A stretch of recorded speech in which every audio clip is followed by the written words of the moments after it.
Hello students, कालपर्यंत आपण chemical रिॲक्शनची definition बघितली, टाइप्स ऑफ केमिकल रिॲक्शन्स बघितलं. त्याच्यानंतर टाइप्स जे आहेत ते वेगळ्या फॅक्टरवरती डिपेंड असतात, तोही एक छोटासा पॉईंट बघितला. त्याच्यानंतर आपण केमिकल रिॲक्शन किंवा इक्वेशन्स रिप्रेझेंटेशन हा एक छोटासा पार्ट बघितला. आणि आता त्याच्यानंतर अजून एक त्यातलाच एक छोटासा कन्सेप्ट आहे, नेम आहे त्याचा रेट ऑफ केमिकल रिॲक्शन. आता रेट ऑफ केमिकल रिॲक्शन म्हणजे ॲक्च्युली काय आहे, तर बऱ्याचशा प्रोसेस आहेत. आता रिॲक्शनच असं काय नाही, तर जनरली आपण कुठलेही एक्झाम्पल घेतलं तर बऱ्याचशा प्रोसेसेस ज्या आहेत किंवा बऱ्याचशा रिॲक्शन ज्या आहेत त्या कंप्लीट होण्यासाठी एक स्पेसिफिक असा टाइम पिरियड लागतो. मग तो टाइम पिरियड जो असेल तो 5 मिनिट्स असेल, 10 मिनिट्स असेल, बरोबर ना. त्या after this time period this reaction completed, reactant converted into product. आता असं जर असेल तर ते रिॲक्टंटचं प्रोडक्टमध्ये कन्व्हर्जन जे होणार त्याच्यासाठी जो काही टाइम पिरियड असेल, इव्हन त्या रिॲक्शनचे जे काही स्पीड असं म्हटलं तरी चालेल, किती टाइम नंतर आपल्याला ती रिॲक्शन कंप्लीट होऊन मिळेल, हा सगळा जर फॅक्टर कॅल्क्युलेट करायचा झाला तर सायन्समध्ये त्याला एक छोटीशी कन्सेप्ट नेम दिलेला आहे. त्याला काय बोललं जातं, रेट ऑफ केमिकल रिॲक्शन. आता हा जो रेट आहे, हा रेट कुठल्या कुठल्या गोष्टीवरती किंवा कशावरती डिपेंड असतो तोही फॅक्टर आपल्याला स्टडी करणं गरजेचं आहे. त्यापूर्वी आपण जे काही रिॲक्शन आहे ते रिॲक्शन रेट ऑफ रिॲक्शनवरती, म्हणजे रेट ऑफ रिॲक्शन ज्याला कॅल्क्युलेट करण्यात आलं, रिॲक्शनचे पुन्हा म्हणून 2 टाइप्स ठरतात. एक जो आहे तो फास्ट रिॲक्शन आणि दुसरा जो आहे तो स्लो रिॲक्शन. कारण आतापर्यंत आपण जे बघितलं त्याच्यामध्ये फक्त रिॲक्टंट, प्रोडक्ट, त्याच्यानंतर रिॲक्शन फेजेस म्हणा किंवा रिॲक्शनचं जे काही रिप्रेझेंटेशन आहे हे सगळं स्टडी केलं.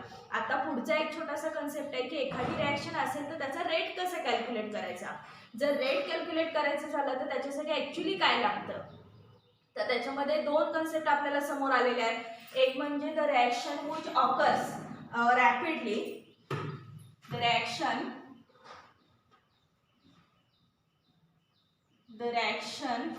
which occurs rapidly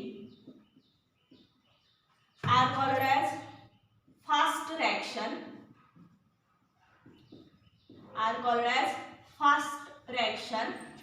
म्हणजे ज्या रिॲक्शन फास्ट होतात, म्हणजे थोडक्यात काय तर रॅपिडली कन्व्हर्जन होत आहे, म्हणजे एखादा रिॲक्टंट आहे इमिजिएटली प्रोडक्टमध्ये कन्वर्ट होतो, म्हणजेच the reaction which occurs rapidly are called as fast reaction. आणि दुसरा एक कन्सेप्ट त्याच वेळेला म्हणून तयार होतो, the reaction which occurs after long time are called as slow reaction. बरोबर. आता काय याच्यामध्ये सांगितलंय तर बघूया. तर रिॲक्शनच्या वरून परत आपण काय करणार आहोत, रिॲक्शन प्रोसिडेशन किंवा रिॲक्शनची जी प्रोसिजर किंवा रिॲक्शन प्रोसेस असं म्हटलं तरी चालेल, त्याच्यावरून परत रिॲक्शनचे 2 टाइप्स ठरतात. एक म्हणजे फास्ट रिॲक्शन आणि दुसरा टाइप जो आहे त्याला काय बोललं जातं, स्लो रिॲक्शन. आता फास्ट रिॲक्शन म्हणजे ही फास्ट कशावरून सांगितलं तर साधी सिंपल कन्सेप्ट आहे. कुठलीही प्रोसेस करायची झाली तरी आपण त्याच्यामध्ये फास्ट आणि स्लो हे दोन्ही शब्द कायम यूज करतो. आता समजा की एक एक्झाम्पल देते म्हणजे तुमच्या लक्षात येईल. समजा की मला इथून एक 20 किलोमीटर जायचं आहे, बरोबर ना. आता ते 20 किलोमीटर जाण्यासाठी माझ्याकडे 2 हे दिलेले आहेत, 2 कन्सेप्ट दिलेले आहेत. एक आहे ती काय तर 2 व्हीलरनं तुम्ही ते डिस्टन्स कव्हर करू शकता आणि दुसरं जे आहे ते 4 व्हीलरनं ते डिस्टन्स जे आहे ते कव्हर करू शकता.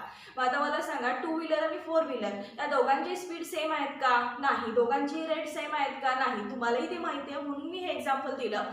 दोन्ही प्रोसेस ज्या आहेत त्या या एका स्पेसिफिक ह्याच्यामधून मी एक 20 किलोमीटरचं डिस्टन्स तुम्हाला कव्हर करायला सांगितलं आहे. दोन्हीही ज्या कंडिशन दिलेल्या आहेत त्या दोन्ही कंडिशनसाठी सेम डिस्टन्स आहे, पण ते डिस्टन्स सेम टाईममध्ये कव्हर होणार नाही आणि दोन्ही गाड्यांचं स्पीड जे आहे ते डिफरंट राहील. म्हणजे दोघांनी प्रोसिजर काय केली म्हणालो, सेम केली, पण एकट्याकडे कपॅसिटी काय होती, फास्ट, आणि एकट्याकडे कपॅसिटी काय होती, स्लो. म्हणजेच केमिकल रिॲक्शन होताना पण काही रिॲक्शन रॅपिडली कन्वर्ट होणार, बरोबर, आणि काही रिॲक्शन ज्या आहेत त्या स्लोली कन्वर्ट होणार. म्हणजे रिॲक्शनचे पुन्हा 2 टाइप्स बनवले. पहिला टाइप सांगितला फास्ट रिॲक्शन आणि दुसरा टाइप काय सांगितला, स्लो रिॲक्शन. आता समजा याच्यामध्ये तुम्हाला अजून बाकीचे एक्झाम्पल भरपूर देता येतात. समजा की मी याच्यामध्ये पहिल्या याच्यामध्ये एक्झाम्पल घेताना समजा फॉर एक्झाम्पल आहे केमिस्ट्रीमधलं देऊया. समजा HCl घेतला आणि त्याच्यामध्ये ना मी बेकिंग सोडा ॲड केला. HCl घेतला आणि त्याच्यामध्ये मी बेकिंग सोडा ॲड केला. It gives carbon dioxide effervescence. त्याच्यामधून सरळ कार्बन डायऑक्साईडचे काय मिळते तुम्हाला, इफरव्हसन्स मिळतील. इफरव्हसन्स म्हणजे बुडबुडे, म्हणजे असं फ्रोथ फॉर्मेशन झाल्यासारखं, म्हणजे फेस आल्यासारखं होईल आणि त्याच्यामधून CO2 गॅस जो आहे तो इव्हॉल्व्ह होईल, बरोबर, म्हणजे बबलिंग. म्हणजे त्याच्यामधून बबल फॉर्ममध्ये किंवा बुडबुड्यांच्या फॉर्ममध्ये तुम्हाला ते सगळंच्या सगळं बाहेर निघून गेलेलं दिसेल. ही रिॲक्शन होताना HCl एका बिकरमध्ये घेतलात आणि त्याच्यामध्ये फक्त थोडंसं अमाऊंट काय टाकलात, बेकिंग सोडा टाकलात की अल्टिमेटली ही रिॲक्शन स्टार्ट होते. म्हणजे रिॲक्शन फास्ट आहे. दुसरे एक तुमच्या ओळखीचे एक्झाम्पल देते. फॉर एक्झाम्पल जे आपले जे हे आहेत कोल्ड्रिंक्स आहेत, ते कोल्ड्रिंक्समध्ये पण तुम्ही एखादं कोल्ड्रिंक घेतला, त्याच्यामध्ये तुमचं थम्सअप वगैरे आहे, तर तो जर घेतला आणि त्याचा रॅपर जर ओपन केला तर इमिजिएटली त्याच्यामधून काय होतं तर CO2चं इफरोसन्स होतं. तीही रिॲक्शन तुम्ही फास्ट रिॲक्शनच्या अंडर घेऊ शकता. म्हणजे पाठीमागे जर बघितला तर ती रिॲक्शनमध्ये तुमचे जे काही रिॲक्टंट आहेत हे स्टेबल असतील, पण ज्यावेळेला तुम्ही रिॲक्टंट मिक्स करणार ते रॅपिडली कन्व्हर्जन स्टार्ट करतात. त्याला काय बोललं जातं, फास्ट रिॲक्शन. दुसऱ्या याच्यामध्ये पण तुम्ही एक्झाम्पल देऊ शकता. स्लो रिॲक्शनमध्ये कसं आहे तर reaction which occurs after long time are called as slow reaction. काही रिॲक्शन अशा पण आहेत की ज्या बऱ्याचशा कालावधीनंतर कंप्लीट होतात. त्याच्यामध्ये फॉर एक्झाम्पल घेऊ शकता तुम्ही rusting of iron. Rusting of iron म्हणजे लोखंडाचं गंजणे, ही एक प्रोसेस त्याच्यामध्ये तुम्ही टाकू शकताय. आता रस्टिंग ऑफ आयर्न म्हणजे एखादं तुमच्याकडे आयर्नची जे काही रॉड वगैरे असेल तर तो बघा असं नाही आहे की दुसऱ्या दिवशी लगेच गंजायला चालू होतो. ती प्रोसेस तुम्हाला ॲक्च्युली माहिती आहे. म्हणजे त्या प्रोसेस कम्प्लिशनसाठी बराचसा कालावधी लागतो. मग त्याच्यामध्ये कदाचित 2 महिन्यानंतर 3 महिन्यानंतर रस्टिंग जे आहे ते स्टार्ट होईल. म्हणजे rusting of iron he process कशी आहे, स्लो आहे. आणि HCl प्लस बेकिंग सोडा टाकला की इफरोसन्स of CO2 he G process आहे ती मात्र कशी आहे, फास्ट आहे. आता या दोन्ही एक्झाम्पलवरून तुमच्या हे लक्षात आलं असेल की काही तुमच्या सायन्समधल्या टोटल काही रिॲक्शन ज्या आहेत त्या फास्ट होतील, काही रिॲक्शन ज्या आहेत त्या काय होणार आहेत, स्लो होणार आहेत. पुन्हा असा प्रश्न पडेल की हा मग सगळ्याच रिॲक्शन फास्ट तर फास्ट, सगळ्यात स्लो तर स्लो अशा असतात का, तर नाही. काही रिॲक्शन त्याच्यातल्या इंटरमिडिएट पण आहेत. त्याच्यात अजून एक कन्सेप्ट तुम्ही ऍड करू शकताय. The reaction which occurs intermediate stage are called as intermediate reaction. आता काही रिॲक्शन अशा आहेत की त्या इंटरमिडिएट रिॲक्शन म्हणून पण स्टडी केल्या जातात. म्हणजे काही रिॲक्शन फास्ट पण नसतात आणि स्लो पण नसतात. आता त्याच्यामध्ये अजून एक कन्सेप्ट त्यांना हा पण सांगायचं आहे बाळांनो की काही रिॲक्शन अशा पण आहेत. आता एक म्हणजे झालं फास्ट रिॲक्शन, तुम्हाला मी एक्झाम्पल वगैरे सगळं सांगितलं बरोबर. Occurs rapidly are called as fast reaction. दुसरा टाइप सांगितला आपण slow reaction. The reaction which occurs after long time, बराच कालावधी गेल्यानंतर रिॲक्शन कंप्लीट होतात, त्याला काय बोलतो आपण, स्लो रिॲक्शन. मी त्याच्यामध्येही तुम्हाला एक्झाम्पल सांगितलं. आणि तिसरा टाइप असं सांगितलंय की मी काही रिॲक्शन अशा आहेत की ज्या स्लोही नाही आहेत आणि फास्टही नाही आहेत, म्हणजे इंटरमिडिएट स्टेजला होतात. म्हणजे आपल्याला एक स्पेसिफिक टाइम पिरियड आपल्याला ती रिॲक्शन स्टडी करता येईल, पटकन चेंज होत नसल्यामुळे आपल्याला कंप्लीट ऑब्झर्वेशन येईल. अशाही काही रिॲक्शन आपल्याकडे स्टडीसाठी आहेत. आता ह्या तिन्ही कन्सेप्ट सोडला तर अजून एक नवीन कन्सेप्ट त्यांनी आपल्या सिलेबसमध्ये ऍड केलेला आहे. तर काही रिॲक्शनचा रेट जो आहे तो इन्व्हायरमेंटल कंडिशनवरती पण डिपेंड असतो. आता त्याच्यामध्ये एक एक्झाम्पल सांगते म्हणजे तुमच्या लक्षात येईल. तर काय एक्झाम्पल आहे आपलं, तर conversion of milk to curd, हे एक एक्झाम्पल त्याच्यामध्ये आपण देऊया. काय करायचं आपल्याला तर मिल्क मधून कर्ड मध्ये कन्व्हर्जन बघायचं आहे. आता हे कन्व्हर्जन तुमचं डेली लाईफ मधलं एक्झाम्पल आहे, रेग्युलरली तुम्ही हे ऑब्झर्व करताय. पण त्याच्यात आता मी आज एक नवीन कन्सेप्ट सांगणार आहे. तो कन्सेप्ट समजल्यानंतर पुन्हा असं लक्षात येईल तुमच्या की हे वरचे 3 टाइप्स आहेतच आहेत आणि हे सोडूनही रिॲक्शनचे रेट जो आहे तो वेगवेगळ्या इन्व्हायरमेंटल फॅक्टरवर पण डिपेंड असतो. आता त्याच्यामध्ये पहिला फॅक्टर हा आहे की इन समर सीझन, जर समजा समर सीझन असेल तर आणि जर विंटर सीझन असेल तर, ह्या दोन्ही कंडिशन आपल्याला बघायच्या आहेत. In summer season milk converted to curd. Summer season मध्ये आपल्याला काय करायचं आहे तर मिल्कचं कन्वर्जन कशामध्ये करायचं आहे, कर्ड मध्ये करायचं आहे. केमिकल रिॲक्शन म्हणून आपण ऑब्झर्व करणार आहे. दोन्ही कंडिशन मध्ये काय होते ते आपण आता बघूयात. आता मिल्कचं जर कर्ड मध्ये कन्वर्जन करायचं असेल आणि समर सीझन म्हणजे कुठला असणार आहे, उन्हाळा. जर समर सीझन मध्ये बघितलात तर इथं मात्र रिॲक्शन जी आहे ती रिॲक्शन कशी होते तर फास्ट रिॲक्शन होते. म्हणजे इथे मिळताना प्रोडक्शन कसं मिळते, अर्ली प्रोडक्शन मिळते. म्हणजे बऱ्यापैकी कमीत कमी टाइम मध्ये, म्हणजे टाइम पण कमी लागतो बघानो, कमीत कमी टाइम मध्ये फास्टली मिल्कचं कन्वर्जन कर्ड मध्ये होईल आणि पटकन आपल्याला जे काही कर्ड आहे ते कर्ड फॉर्मेशन होऊन जाईल. पण दुसऱ्या कंडिशन मध्ये असं आहे की मिल्क टू कर्ड जर कन्वर्ट करायचं असेल तर ती दुसरी कंडिशन जी आहे ती कुठला सीझन आहे आपल्याकडे तर विंटर सीझन आहे. म्हणजे थोडंसं थंडी अशा ह्याच्यामध्ये येतो. त्यावेळेला मात्र टेम्परेचर जे आहे ते टेम्परेचर काय असणार आहे, लो. म्हणजे इथं टेम्परेचर जे आहे ते कसं होतं, हायर. इथं टेम्परेचर जे आहे ते कसं असणार आहे, लो असणार आहे, बरोबर. आणि त्यावेळेला मात्र तुम्हाला मिळणारं जे कन्व्हर्जन आहे ते कसं मिळणार, स्लो मिळणार. म्हणजे इथं तुम्हाला फॉर्मेशन जे होणार ते काय होणार, लेट कन्व्हर्जन मिळेल किंवा लेट फॉर्मेशन तुम्हाला मिळेल. आता दोन्ही एक्झाम्पल जे आहेत, एक्झाम्पल मी एकच सांगितलं, पण इन्व्हायरमेंटल कंडिशनचा किती मोठा इफेक्ट त्याच्यावरती होतो हे तुमच्या लक्षात येईल. प्रोसेस जी आहे ती सेम आहे. म्हणजे करायचं काय, आपल्याला मिल्क टू कर्ड फॉर्मेशन करायचं आहे, बरोबर. म्हणजे दुधाचं दह्यात कन्व्हर्जन करायचं आहे, असं आहे ते. आता त्याच्यामध्ये जर दोन्ही कंडिशन बघितला तर एका कंडिशनला टेम्परेचर थोडंसं हायर होतं म्हणजे इन्व्हायरमेंटल फॅक्टर आला. दुसऱ्या कंडिशनला टेम्परेचर थोडंसं लो होतं म्हणजे इन्व्हायरमेंटल फॅक्टर आला. म्हणजे ह्या टेम्परेचर डिपेंडंट पण आहेत, म्हणजे इन्व्हायरमेंटल फॅक्टरवरती पण डिपेंड रिॲक्शन असतात. म्हणजे जर टेम्परेचर हायर झालं तर रिॲक्शन फास्ट होते, टेम्परेचर लोअर झालं किंवा स्लो झालं की रिॲक्शन स्लो होते, बरोबर. म्हणजे जे काय फॉर्मेशन आहे ते आपल्याला कमीत कमी टाईममध्ये मिळेल किंवा जास्तीत जास्त टाईम लागेल.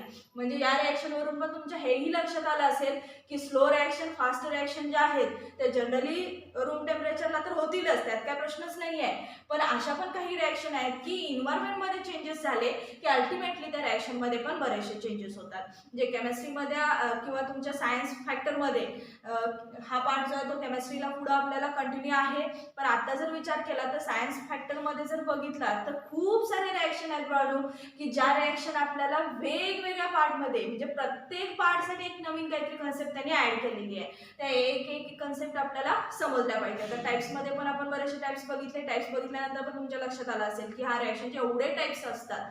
आता रिॲक्शन कशी होते, टाइम पिरियड काय लागतो, याच्यावरून पण रिॲक्शनचे टाइप्स आहेत. रिॲक्शन कंप्लीट होताना त्याच्यावरती बरेचसे इन्व्हायरमेंटल फॅक्टर अफेक्ट करतात, त्याच्यावरूनही बरंच काय काय आपल्याला सांगता येतं. आता इथंपर्यंत काय शंका आहे का बघा. स्लो रिॲक्शन झालं, फास्ट रिॲक्शन झालं, इंटरमिडिएट रिॲक्शन झाल्या आणि फास्ट स्लो मध्ये अजून एक एक्झाम्पल मी तुम्हाला एक्सप्लेन केलं जे तुमचं जनरल एक्झाम्पल आहे. सीझनल एक्झाम्पल्स पण आपल्याला रिॲक्शन मध्ये मिळतात. समजलं. काय शंका आहे का बघा. इथंपर्यंत काय प्रॉब्लेम आहे का बघा.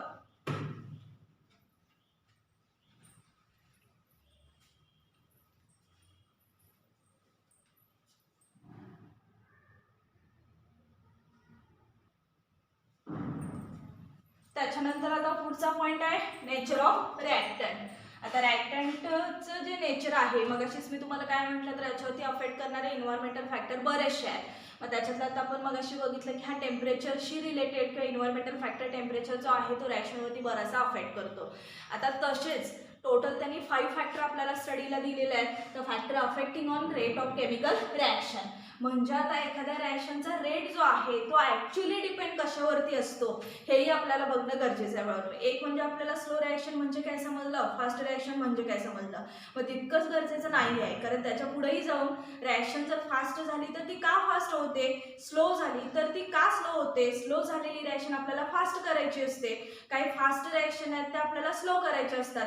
तरच आपल्याला रिॲक्शनचा रेट जो आहे तो कॅल्क्युलेट करता येतो. म्हणजे कुठल्याही केमिकल रिॲक्शनचा जर रेट कॅल्क्युलेट करायचा झाला तर त्याच्यावरती एक 5 फॅक्टर म्हणून अफेक्ट करतात. ते 5च्या 5 फॅक्टर आपल्याला कंपल्सरी माहिती असणं गरजेचं आहे. त्याच्यामध्ये फर्स्ट फॅक्टर आहे नेचर ऑफ रिॲक्टंट. आता तुमच्या रिॲक्शनमध्ये जे काही इन्व्हॉल्विंग फॅक्टर आहे त्याच्यामध्ये जे काय रिॲक्टंट म्हणून तुम्ही जी स्पेसिस यूज करणार आहात त्याच्या नेचरवरती बऱ्याच वेळेला रेट जो आहे तो रेट डिपेंड असतो. आता म्हणाला असं काय तर त्याच्यामध्ये मी एक एक्झाम्पल सांगते म्हणजे तुमच्या लक्षात येईल. तो एक्झाम्पल आहे, समजा की आपल्याकडे ॲल्युमिनियम मेटल आहे आणि झिंक मेटल आहे.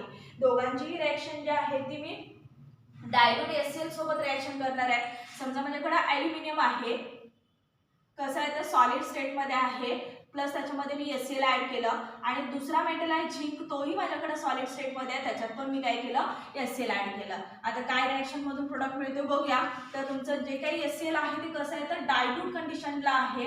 दोन्ही कंडिशन जे आहे ते डायल्यूट आहेत. आता ज्या वेळेला मी aluminium treated with hydrochloric acid it gives AlCl2 aluminum dichloride. This aluminum dichloride balances the reaction. Twice HCl molecule gives AlCl2 and plus removal of hydrogen gas in the form of gas. बरोबर ना. Inverted arrow जो आहे म्हणजे upward downward arrow आपण शिकलोय बाळालो. Upward arrow represent केला की काय असते गॅसियस फेज. हायड्रोजन जो आहे तो in the form of gas liberate होईल. सेम प्रोसिजर झिंकसाठी पण होईल. तोही मेटल आहे. It gives ZnCl2 + H2 in the form of gas. बरोबर. आता दोन्ही प्रोडक्ट मी लिहिलेले आहेत, दोन्ही रिॲक्शन लिहिलेले आहेत.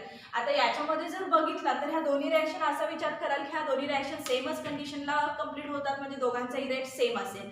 तर असं अजिबात नाही आहे. तर त्यांनी काय सांगितले बघा, तुमचे रिॲक्टंटचं जे बिहेवियर आहे, आता हे दोन्ही रिॲक्टंट बघितलं तर कसे आहेत सेम आहे. बरोबर. पण पाठीमागे जे मेटल आहेत त्याच्यातला एक मेटल जो आहे तो हायली रिॲक्टिव्ह आहे, म्हणजे हा जो मेटल आहे ना हा मोर रिॲक्टिव्ह आहे, आणि हा जो आहे तो कसा आहे लेस रिॲक्टिव्ह आहे.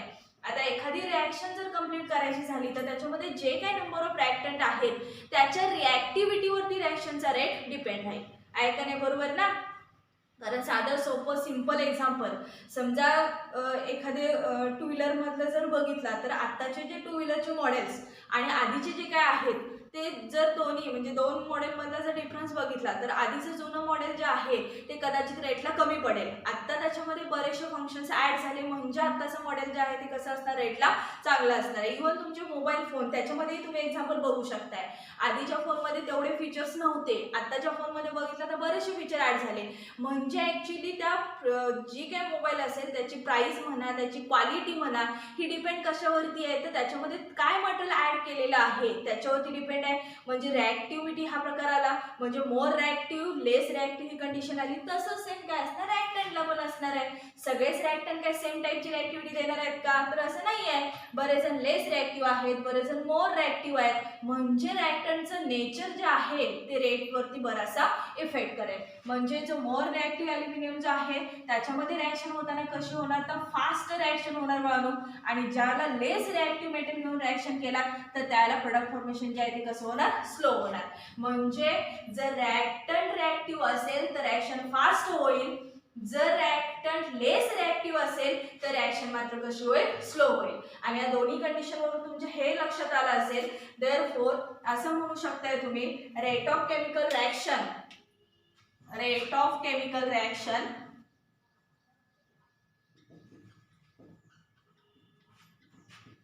Depends on reactivity of reactant. आता या दोन्ही कंडिशनवरून तुमच्या सहज लक्षात आलं असेल की रेट ऑफ रिॲक्शन डिपेंड कशावरती आहे, रिॲक्शन मध्ये जे काय रिॲक्टंट आहेत त्यांच्या रिॲक्टिव्हिटीवरती. मग ते लेस रिॲक्टिव्ह असेल तर रिॲक्शन मध्ये काय होणार मी सांगितलेच तुम्हाला. जर मोर रिॲक्टिव्ह असेल तरी रिॲक्शन मध्ये काय चेंज होणार ते तुम्हाला मी सांगितलेलं आहे. आता हा पहिला फॅक्टर जो आहे तो महत्त्वाचा आहे, लक्षात आला असेल. म्हणजे स्लो रिॲक्शन फास्ट रिॲक्शन कशावर डिपेंड असणार आहे, तुमच्या रिॲक्टंटच्या रिॲक्टिव्हिटीवरती. झालं. आता त्यातला दुसरा फॅक्टर असा आहे बघा की size of particle of the reactant. दुसरा फॅक्टर हा सांगितलाय size of particles of reactant. आता एक म्हणजे रिॲक्टंट लेस रिॲक्टिव्ह का मोर रिॲक्टिव्ह याच्यावरती पण रेट डिपेंड राहील. आता दुसरा एक कन्सेप्ट ॲड केलाय size of particles of the reactant. आता तुमच्या रिॲक्शन मध्ये जे काय रिॲक्टंट्स मॉलिक्यूल आहेत त्यांची साईज काय आहे त्याच्यावरती पण रिॲक्शनचा रेट डिपेंड असतो असं त्यांचं मत आहे. आता याच्यामध्ये मी एक एक्झाम्पल सांगते, इमिजिएटली ते एक्झाम्पल तुमच्या लक्षात येईल. पहिल्यांदा मी एक जनरल एक्झाम्पल देते आणि मग केमिस्ट्री मधलं एक एक्झाम्पल बघूया, आपण सायन्स मधल्या फॅक्टर मधलं एक एक्झाम्पल बघूया. तर मेन एक्झाम्पल असं आहे की समजा आपल्याला जर समजा सरबत बनवायचं आहे, सरबत बनवायला सांगितलंय, त्याच्यामध्ये ना 2 बीकर घेतलेत आणि दोन्ही बीकर जे आहे त्याच्यामध्ये सेम अमाऊंटचं वॉटर घेतलेलं आहे. बरोबर. 2 बीकर घेतलेत, same amount of water quantity घेतलेली आहे आणि मी त्याच्यामध्ये शुगर ॲड करायला सांगते. आता बाकीचं मी सांगणार नाही आहे, फक्त आपल्याला वॉटर आणि शुगरचं जर रिलेशन बघायचं आहे. तर ते शुगर देताना मी काय केलं तर एक रेग्युलर शुगर दिली म्हणजे क्रिस्टलाइज्ड फॉर्ममध्ये, म्हणजे मोठे मोठे क्रिस्टल्स आहेत अशी, आणि एक जी दिली शुगर ती कशी दिली तर पावडर फॉर्ममध्ये दिली. दोन्ही बीकर समोर ठेवलेत, तुम्ही हे करून बघू शकताय. आणि त्याच्यामध्ये काय केलं तर एका बीकरमध्ये मी क्रिस्टलाइन फॉर्म ॲड करायला सांगितला, एकामध्ये मी पावडरी फॉर्म ॲड करायला सांगितला. मला सांगा इमिजिएटली डिसोल्युशन कशाचं होईल. आता हे एक्झाम्पल तुम्हाला माहिती आहे बरोबर ना. हे फास्ट डिसोल्युशन कशाचं होईल तर ज्याच्यामध्ये पावडर फॉर्म आहे तो इमिजिएटली डिझॉल्व होणार, म्हणजे तिथे रिॲक्शन फास्ट झाली. बरोबर. ज्याच्याकडे क्रिस्टलाइन फॉर्म आहे, बऱ्यापैकी क्रिस्टलची साईज हायर आहे, तिथं मात्र डिसॉल्युशन काय मिळणार नाही तुम्हाला, फास्ट मिळणार नाहीये. आता ह्या एक्झाम्पल वरून लक्षात आलं असेल तुमच्या, रिएक्टंट काय होता माझा, शुगर होता, करेक्ट. दुसरा रिएक्टंट काय होता, वॉटर मॉलिक्यूल. दोन्ही वॉटर मॉलिक्यूल वॉटर जे आहेत ते सेम टाईपचे होते. मी बॉईल करून घेतलं नव्हतं, कूल करून घेतलं नव्हतं, काही नव्हतं. रूम टेम्परेचरचं वॉटर मी 2 बीकरमध्ये ठेवलं होतं आणि फक्त शुगरचे जे काही क्रिस्टल्स आहेत त्या पार्टिकलची साईज मात्र माझी डिफरंट होती. एकाची साईज जी होती ती लार्जर होती आणि एकाची साईज जी होती ती स्मॉलर होती. ॲड केल्यानंतर तुमच्या हे लक्षात आलं की जो काय लार्जर साईज पार्टिकल होता तो स्लोली रिॲक्ट झाला आणि जो स्मॉलर साईज पार्टिकल म्हणजे पावडरी फॉर्म होता तो फास्ट रिॲक्ट झाला. आता या दोन्ही कंडिशनवरून तुमच्या लक्षात आलं असेल की दोन्ही रिॲक्शनमध्ये प्रोसेस सेम होती, रिॲक्टंट सेम होते, पण पार्टिकलची साईज मात्र कशी होती, डिफरंट होती. म्हणजे ती पार्टिकलची साईज जी आहे ती रेटवरती नक्कीच अफेक्ट करणार, बरोबर ना. आता याच्यामध्ये जर एक्झाम्पल तुम्हाला द्यायचं झालं तर आपल्याकडे शहामध्ये टाईल्स असतात, ते जे काही जे टाईल्स बसवणे वगैरे हे काम चालू असताना थोडंसं बघितलं असेल तर ते लक्षात येईल. तर याकडे आहे ना 2 बीकर्स आहेत मिळून. त्या एका बीकरमध्ये काय केलंय मी, 2 बीकर घेतल्या, त्याच्यातल्या एका बीकरमध्ये काय केलंय तर ते जे काही शहावारी टाईल्स आहेत ना त्याचे काय केलेत मी, एकदम छोटे छोटे छोटे बारीक बारीक बारीक बारीक पीस केले, तुकडे पावडर केले, क्रश केले असं म्हणायला काही हरकत नाही. आणि एकामध्ये मात्र काय ठेवले तर मी मोठे मोठे साईज न असलेले ते जे पीस आहेत ते पीस ठेवलेले आहेत. म्हणजे इकडे जर बघितला तर ही पावडर फॉर्म आहे आणि इकडे जर बघितला हा पीसेस फॉर्म मध्ये आहे, म्हणजे तुकडे तुकडे आहेत, बरोबर. ज्यावेळेला मी याच्यामध्ये आता मी काय केलं, दोन्ही बीकरमध्ये डायल्यूट HCl ऍड केलं. मी याच्यामध्ये काय केलं कळलं तर डायल्यूट HCl ऍड केलं दोन्हीमध्ये. म्हणजे याच्यामध्ये ऍडिशन कशाची केली मी, डायल्यूट HCl ची ऍडिशन केली. या साईडला पण डायल्यूट HCl मी काय केलं, ऍड केलं. या बीकरमध्ये जर ऑब्झर्वेशन बघितलं आणि त्या बीकरमध्ये जर ऑब्झर्वेशन बघितला तर याच्यामधून काय निघणार आहे तर CO2 चे इफरव्हसन्स निघणार आहे. याच्यामधून जे इफरव्हसन्स निघणार हे CO2 चं इफरव्हसन्स आहे, जे निघणार ते काय निघणार आहे, फास्ट निघणार आहे. आणि याच्यामधून पण CO2 चे जे काही इफरव्हसन्स आहेत ते मात्र स्लो निघतील. म्हणजे इथं रिॲक्शन कशी झाली बाळांनो, फास्ट झाली, इथं रिॲक्शन जी आहे ती कशी झाली, स्लो झाली. आता ऍक्च्युली ही प्रोसेस जी आहे ती तुम्हाला ज्यावेळेला स्कूल चालू होईल तेव्हा हे तुम्हाला ऑब्झर्वेशनसाठी देतील, पण मी तुम्हाला घरी करण्यासाठी एक एक्झाम्पल तुम्हाला दिलेलं आहे. तेही एक्झाम्पल बेस्ट एक्झाम्पल आहे, स्लो रिॲक्शन फास्ट रिॲक्शन तुम्हाला त्याच्यातून समजू शकते. आता याच्यामध्ये ऍसिड टाकले ना आपण, ऍसिड टाकल्यामुळं ते जे काय शहामध्ये टाईल्सचे जे काय छोटे छोटे पावडर असेल किंवा पीस असतील त्याच्यावर रिॲक्शन चालू झाले. रिॲक्शन जसं जसं व्हायला चालू झाले त्यावेळेस स्मॉलर क्रिस्टल असतील तर फास्ट रिॲक्ट होतात म्हणून सांगितलं. म्हणजे CO2 चं बबलिंग किंवा व्हेपर फॉर्मेशन जे आहे ते फास्ट झालं. इथं मात्र कसं झालं, थोडंसं स्लो झालं. म्हणजे याच्यावरून तुमच्या हेही लक्षात आलं असेल की रिॲक्टंटच्या पार्टिकलची साईज जी आहे ती रिॲक्शनच्या रेटवरती बराचसा अफेक्ट करते, कारण त्याच्याशिवाय रिॲक्शन जी आहे ती रिॲक्शन कंप्लीट होत नाही. मग आता याच्यावरून तुम्ही असंही म्हणू शकताय, त्याच्यावरून पण एक जनरल कन्सेप्ट तुम्ही याच्यामध्ये देऊ शकताय. The smaller the size of reactant particle, when smaller the size of reactant particle, बरोबर. Smaller the size of reactant particle म्हणजे रिॲक्टंट पार्टिकलची साईज जेवढी स्मॉलर असेल तेवढं काय मिळणार आपल्याला, higher is the rate of reaction. काय मिळणार, higher is the rate of reaction. म्हणजे जेवढी साईज स्मॉलर तेवढी रिॲक्शनचा रेट काय मिळेल, हायर, बरोबर. एक म्हणजे आपला रिॲक्शनचा रेट कशावर डिपेंड होता, रिॲक्टंटच्या रिॲक्टिव्हिटीवरती. आणि दुसरा डिपेंड कशावरती ठेवला आपण, त्याच्यावरती अफेक्ट करणारा दुसरा एक फॅक्टर काय सांगितला, जेवढी साईज स्मॉलर असेल रिॲक्टंटची तेवढा रिॲक्शनचा रेट काय मिळेल, हायर. जेवढी साईज लार्जर राहील तेवढा रिॲक्शनचा रेट जो मिळेल तो कसा मिळेल, स्लोअर. समजलं. म्हणजे हे 2 फॅक्टर झाले. आता तसाच आता अजून एक पुढचा एक फॅक्टर आपल्याला बघायचा आहे. पुढचा फॅक्टर जो आहे तो कॉन्सन्ट्रेशन ऑफ रिॲक्टंट. बऱ्याच वेळेला हाही कन्सेप्ट जो आहे तो बऱ्याचशा रिॲक्शनवरती अफेक्ट करतो मित्रांनो. तिसरा फॅक्टर आहे कॉन्सन्ट्रेशन ऑफ रिॲक्टंट. आता रिॲक्टंटचं जे कॉन्सन्ट्रेशन आहे तेही आपल्याला गरजेचं आहे. आता कॉन्सन्ट्रेशन हा फॅक्टर जो आहे तो बऱ्यापैकी तुम्हाला 8th 9th मध्ये बराचसा कन्सेप्ट तुम्हाला झाला असेल. आता परत नवीन थोडंसं बघूयात काय काय आहे त्याच्यामध्ये. तर बऱ्याचशा रिॲक्शन अशा असतात की ज्या रिॲक्शनसाठी ना रिॲक्टंट जे यूज केले जातात ते कसे असतात, तर कॉन्सन्ट्रेटेड पार्ट मध्ये पण काही जण यूज करतात, काही जण डायल्युटेड फॉर्म पण यूज करतात. आता कॉन्सन्ट्रेटेड म्हणजे कसं असतं, रिॲक्टिव्हिटी त्याला थोडीशी हायर असते आणि जर डायल्यूट फॉर्म तुम्ही यूज केला तर त्याला रिएक्टिव्हिटी थोडीशी काय असते, लो असते. आता याच्यामध्ये पण आपण एक एक्झाम्पल बघूया. म्हणजे रिएक्टंटचा जो रेट, रिएक्शनचा जो रेट आहे तो कॉन्सन्ट्रेशनवरती कसा काय डिपेंड असतो ते तुमच्या लक्षात येईल. समजा आपल्याकडे कॅल्शियम कार्बोनेट आहे CaCO3, काय माझ्याकडं CaCO3 मॉलिक्यूल आहे, प्लस त्याच्यामध्ये मी काय टाकलं तर HCl टाकलं. आता दोन पर्पजने मी रिएक्शन देणार आहे तुम्हाला. पुन्हा एका बीकरमध्ये घेतलं, एका बीकरमध्ये कॅल्शियम कार्बोनेट घेतलं, सॉलिड स्टेट आहे ना दोन्ही पण, हाय सॉलिड आहे, हाय सॉलिड आहे. एकात घेतलं त्याच्यामध्ये मी काय टाकलं तर डायल्यूट HCl टाकलं. काय टाकलं मी, डायल्यूट HCl टाकलं. आणि दुसऱ्या टाकताना काय केलं मी, कॉन्सन्ट्रेटेड HCl टाकलं. म्हणजे एका टाकताना काय केलं, डायल्यूट HCl टाकलं आणि दुसऱ्या टाकताना काय टाकलं मी, कॉन्सन्ट्रेटेड HCl टाकलं. आता रिएक्शन झाल्यानंतर रिएक्शनचे प्रोडक्ट जे आहेत ते कसे मिळणार आहेत तर आपल्याला सेमच मिळणार आहेत. आता प्रोडक्ट मिळताना काय मिळणार आहेत बघा. तर पहिल्या याच्यामध्ये CaCl2 सॉल्ट मिळणार आहे, त्यामुळे टॉईस असायला पाहिजे. इथे टॉईस मॉलिक्यूल घेते, मिळालं काय CaCl2 प्लस त्याच्यातून एक H2O निघेल, प्लस त्याच्यातून CO2 गॅस लिबरेट होईल. पुन्हा इथेही सेम तसं CaCl2 मिळेल, H2O मिळेल आणि CO2 गॅसियस स्टेटमध्ये लिबरेट होईल. आता ही आपली केमिकल रिएक्शन कंप्लीट झाली. पण आता या रिएक्शनचा रेट जो आहे तो रेट कुठल्या कुठल्या फॅक्टरवरती डिपेंड राहील आता बघूयात. आता याच्यामध्ये एक म्हणजे कॉन्सन्ट्रेशन जे आहे ते डिफरंट टाईपचं कॉन्सन्ट्रेशन आहे. एक जो आहे तो कसा आहे तर डायल्यूट मॉलिक्यूल घेतलेला आहे आणि दुसरा जो आहे तो कॉन्सन्ट्रेटेड घेतला आहे. ज्या ह्याच्यामध्ये कॅल्शियम कार्बोनेटच्या बीकरमध्ये तुम्ही डायल्यूट HCl टाकलात ती रिएक्शन जी आहे ती बाळून काय झाली, स्लो झाली. म्हणजे या रिएक्शनचा रेट जो आहे तो स्लो मिळाला. आणि ज्याच्यामध्ये तुम्ही कॉन्सन्ट्रेटेड पार्ट टाकलाय त्या रिएक्शनचा रेट जो आहे तो कसा मिळाला, फास्ट मिळाला. कारण डायल्यूटेड फॉर्म कसा होणार, थोडासा वीकली रिएक्ट होणार आणि कॉन्सन्ट्रेटेड पार्ट जो आहे तो कसा होणार, थोडासा फास्ट रिएक्ट होणार. आणि म्हणजे याच्यावरून तुम्ही असंही सांगू शकताय की रिएक्शनचा रेट जो आहे तो कशाशी डिपेंड आहे तर concentrated acid react with faster than dilute acid, बरोबर ना. म्हणजे रिएक्शनचा रेट जो आहे तो कशावरती डिपेंड आहे, तुमचे कॉन्सन्ट्रेटेड मॉलिक्युल्स आहेत रिएक्टंट मॉलिक्यूल का डायल्यूटेड आहेत त्याच्यावरती पण डिपेंड राहील. म्हणजे कॉन्सन्ट्रेटेड मॉलिक्यूल जो आहे तो fast react with than dilute.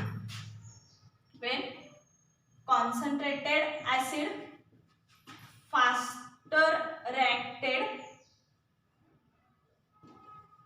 than dilute acid, बरोबर ना. डायल्यूट पेक्षा तुमचं कॉन्सन्ट्रेटेड ऍसिड काय झालं, फास्ट रिएक्ट झालं. आता म्हणजे कॉन्सन्ट्रेशन वरती पण रिएक्शनचा रेट डिपेंड राहतो.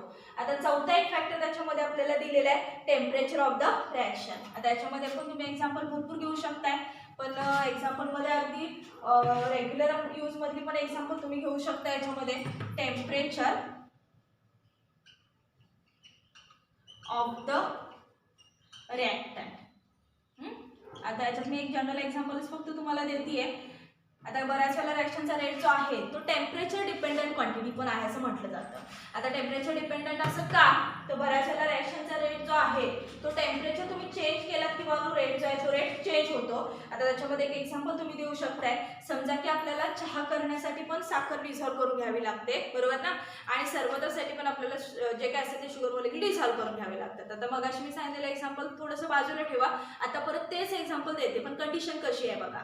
समजा की आपल्याला सरबत करायला सांगितलंय, तर सरबत करताना आपण कोल्ड वॉटरच घेणार, त्याच्यामध्ये शुगर ऍड करणार आणि स्टर करून आपण काय करणार, डिझॉल्व्ह करणार. ओके. आणि दुसरं समजा सरबतच्या वेळी तुम्हाला चहा करायला सांगितला, आता त्याच्यामध्ये पण आपल्याला वॉटर गरजेचं असतं, शुगर गरजेची असते, माहिती आहे तुम्हाला. दोन्ही प्रोसेस तुम्हाला माहिती आहे, बरोबर. आणि बऱ्याचशा डेली लाईफ मधल्या रिएक्शन एक्झाम्पल जे आहेत फूड फॉर्मेशन मधली ती आपल्या केमिस्ट्री मधली किंवा सायन्स मधली एक्झाम्पल्स आहेत कळलं.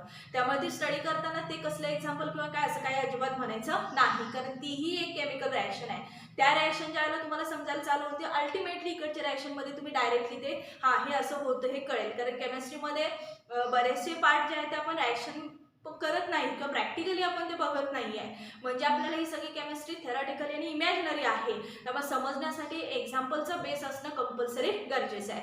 आता मी काय सांगितलं तुम्हाला, मला सरबत पण करायचं आहे आणि चहा पण करायचं आहे. दोन्ही प्रोसिजरसाठी वॉटर कंपल्सरी गरजेचं आहे, प्लस त्याच्यामध्ये शुगर लागतं, बाकीचे बरेचसे कंटेंट लागतात, पण मला ते घ्यायचे नाही आहे. तो भाग आपल्याला सांगायचा नाही आहे. फक्त वॉटर आणि शुगर याचंच रिलेशन आताही आपल्याला बघायचं आहे. जर समजा तुम्हाला सरबत करायला सांगितलं तर तुम्ही ते वॉटर जे आहे ते वॉटर प्लस शुगर हीट करणार का, नाही, बरोबर.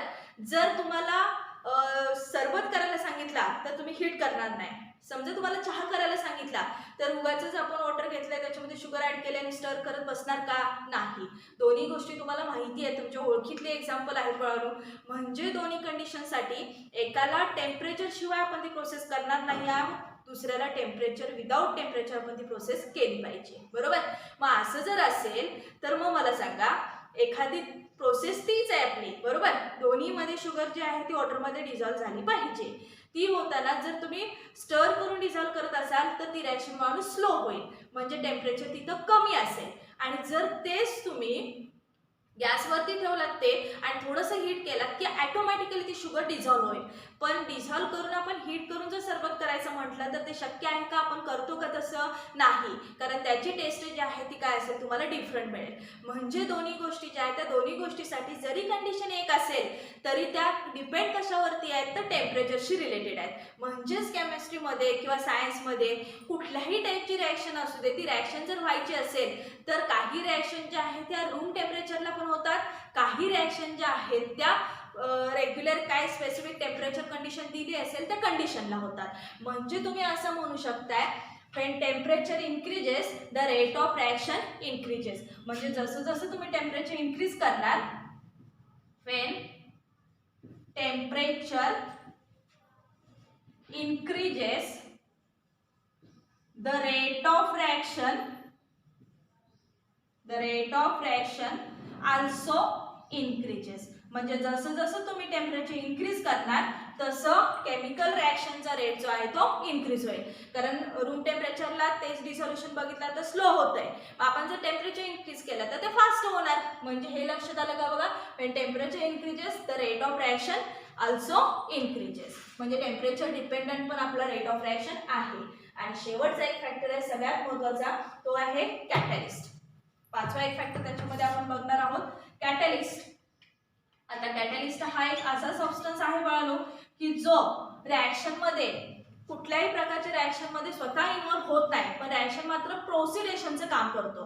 म्हणजे रिॲक्शनमधून तो कुठल्याही प्रकारचे केमिकल चेंज तुम्हाला देणार नाही, पण तो रिॲक्टंट म्हणून म्हणजे तो कॅटॅलिस्ट सबस्टन्स जर तुम्ही ऍड केलात तर रिॲक्शनमध्ये मात्र तुमच्या नक्की प्रोसेसमध्ये चेंज होईल. म्हणजे स्लो रिॲक्शन कदाचित फास्ट होईल, फास्ट रिॲक्शन कदाचित स्लो होईल. आता त्याच्यामध्ये एक एक्झाम्पल आपण बघणार आहोत. तर एक्झाम्पल आहे पोटॅशियम क्लोरेट, KClO3 असा मॉलिक्यूल आहे माझ्याकडं. टॉईस मॉलिक्यूल घेतले आणि आता मी दोन टाईपने रिॲक्शन घेऊन रिप्रेझेंट करते बघा. समजा आपण रूम टेम्परेचरला रिॲक्शन केली, म्हणजे रूम टेम्परेचर आहे, कंडिशन वगैरे जी आहे ती थोडंसं रूम टेम्परेचर आहे आणि त्याच्यामध्ये जर रिॲक्शन केली तर it gives twice KCl plus thrice O2 in the form of gas. दुसऱ्या याच्यामध्ये रिॲक्शनमध्ये रिॲक्टंट जे सेम आहेत, प्रोडक्ट ही आपल्याला काय मिळेल? सेम मिळेल. Means when KClO3 at room temperature gives twice KCl and thrice O2 in the form of gas, but by using catalyst, जर समजा ही रिॲक्शन रूम टेम्परेचरला केली ना तर ही रिॲक्शन पाहून कशी होते? स्लो होते. म्हणजे रिॲक्शनसाठी बराच वेळ लागतो. आणि जर हीच रिॲक्शन आपण टेम्परेचर जे आहे ते तेच ठेवलेलं आहे, रूम टेम्परेचरच कंडिशन आहे, पण नॉर्मली रिॲक्शन कंप्लीट होते विदाउट कॅटॅलिस्ट. आणि जर समजा मी त्याच्यामध्ये MnO2 मॅंगनीज डायऑक्साईड नावाचा कॅटॅलिस्ट जर टाकला तर ही रिॲक्शन मात्र कशी होते? फास्ट होते. म्हणजे कॅटॅलिस्ट ऍड केल्यानंतर जर नॉर्मली एखादी रिॲक्शन स्लो रिॲक्शन असेल, जर कॅटॅलिस्ट ऍड केला after catalyst adding this reaction can be occurs fastly. बरोबर. म्हणजे ती रिॲक्शन आता कशी होणार? फास्ट होणार. म्हणजे स्लो रिॲक्शन आणि फास्ट रिॲक्शन हे डिपेंड कशावरती आहे? तर कॅटॅलिस्टच्या प्रेझेन्सवरती पण डिपेंड आहे. जे कॅटॅलिस्ट टाकला तर रिॲक्शन फास्ट होईल, जर कॅटॅलिस्ट नसेल तर रिॲक्शन तिच्या स्पीडनं कंप्लीट होईल. मग आता असा विचार कराल की कॅटॅलिस्ट गरजेचे आहेत का? तर खूप साऱ्या रिॲक्शनसाठी म्हणून कॅटॅलिस्ट गरजेचे आहेत. कारण समजा की आपणच प्रॅक्टिकल करायला लागलोय, म्हणजे लॅबमध्ये एखादं प्रॅक्टिकल अरेंज केलंय, एखादी केमिकल रिॲक्शन आपण स्टडी करतोय, त्या रिॲक्शनला समजा की एक कम्प्लिशनसाठी 6 आवर्स इतका टाइम पिरियड लागतोय. आता 6 आवर म्हणजे आपण तिथं थांबणार का तितका वेळ? नाही. म्हणजे आपल्याला ती रिॲक्शन किती टाइममध्ये कंप्लीट व्हायला पाहिजे? किमान 1.5 आवरमध्ये कंप्लीट झाली पाहिजे. मग तसं जर असेल तर नॉर्मली ती रिॲक्शन करून चालेल का? नाही. म्हणजे आपल्याला त्याच्यामध्ये ॲडिंग सबस्टन्स काहीतरी पाहिजे आणि तो adding substance are called as catalyst. बरोबर. तो सबस्टन्स जो आहे तो तुमच्या रिएक्शन मध्ये कुठल्या प्रकारची इन्व्हॉल्वमेंट देणार नाही. आता इथं मी MnO2 ऍड केलं, पण तिकडे प्रोडक्ट मध्ये कुठे दिसतोय का तो? नाही. म्हणजे रिएक्शन मध्ये त्याला भाग घ्यायचा नाही, पण रिएक्शन मात्र प्रोसीड करायची. म्हणजे फास्ट करणे, स्लो करणे हे त्या कॅटलिस्ट वरती डिपेंड असेल. याच्यावरून आहे ना कॅटलिस्टची एक छोटीशी डेफिनेशन पण आपल्याला सांगितलेली आहे. तर डेफिनेशन काय आहे बघा. The substance whose presence the rate of chemical reaction changes without causing any chemical change to it is called as catalyst. म्हणजे कुठल्याही बाकीच्या फॅक्टरने त्याच्यावरती चेंज होणार नाही किंवा त्याच्या प्रेझेन्समुळे चेंज होणार नाही, पण रेट ऑफ केमिकल रिएक्शन मात्र नक्की त्याच्यामुळे चेंज होईल. त्या सबस्टन्सला काय बोललं जातं? कॅटलिस्ट. म्हणजे आपल्याला सायन्स मध्ये केमिकल रिएक्शन ज्याला स्टडी करणार त्याला बऱ्याच वेगवेगळ्या टाइपचे कॅटलिस्ट पण यूज करता येतात. समजलं? म्हणजे असे एक टोटल हे 5 फॅक्टर आपल्याला स्टडीला आहेत. कॅटलिस्ट वरती पण रिएक्शनचा रेट डिपेंड आहे, टेम्परेचर डिपेंडंट पण रेट ऑफ रिएक्शन आहे, कॉन्सन्ट्रेशन ऑफ रिएक्टिंग स्पेसिस त्याच्यावरती पण रेट डिपेंड आहे, size of the particle of the reactant त्याच्यावरती रेट डिपेंड आहे, आणि नेचर ऑफ रिएक्टंट याच्यावरती पण रिएक्शनचा रेट डिपेंड असेल. म्हणजे हे 5 फॅक्टर जे आहेत ना हे तुमच्या रेट ऑफ केमिकल रिएक्शन वरती बराचसा अफेक्ट करतील. समजलं? म्हणजे रेट ऑफ रिएक्शन जी आहे ती कशावरती डिपेंड असते त्याच्यावरून टाइप्स पण बघितले बाळांनो, आणि दुसरं सगळ्यात महत्त्वाचं केमिकल रिएक्शन असेल तर त्या रेटवरती अफेक्ट करणारे फॅक्टर पण आपण बघितले. आणि हे फॅक्टर ज्यावेळेला आपल्याला समजतील त्यावेळेला ॲक्च्युली रिएक्शन कुठल्या टाईपने आपल्याला कंप्लीट करायची आहे ती पण आयडिया येईल. म्हणजे केमिकल रिएक्शन नुसतं फक्त टीचिंग आणि हे आलं समजून घ्यायची नाही आहे, म्हणून त्याच्यातून बेसिक नॉलेज जे आहे ते तुम्हाला मिळतं. म्हणजे कुठली रिएक्शन फास्ट करायची असेल तर आपल्याला हे माहीत पाहिजे की हा चला टेम्परेचर इन्क्रीज केलं थोडंसं की रिएक्शन फास्ट होते, डिक्रीज केला की स्लो होते. म्हणजे आपल्याला हे सगळे पार्ट माहीत पाहिजे. म्हणजे एक मार्गी विचार करून केमिकल रिएक्शनचा स्टडी करायचा नाही. समजला? इथं हा पॉईंट संपतो. राहिलेला फॅक्टर जो आहे तो याच्या पुढचा एक अजून एक पॉईंट आहे तो आपण उद्याच्या लेक्चरला स्टडी करू.